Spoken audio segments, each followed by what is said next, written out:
درود، خوش آمدین. موضوع امروزی مغز آلبرت انیشتین.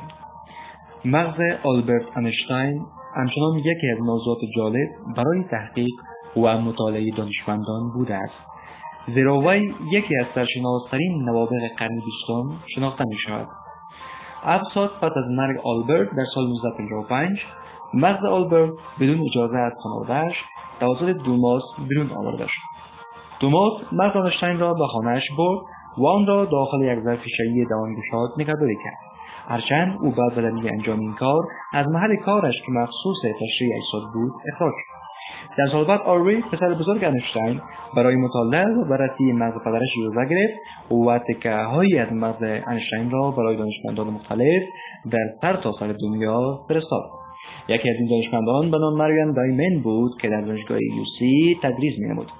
او با مطالعه قسمت از انیشتین متوجه شد که در مغز او در مقایسه با یک شخص نرمال و طور قابل توجهی سلولهای گلیال که مسئول ترکیب کردن و مرتب کردن اطلاعات است وجود دارد.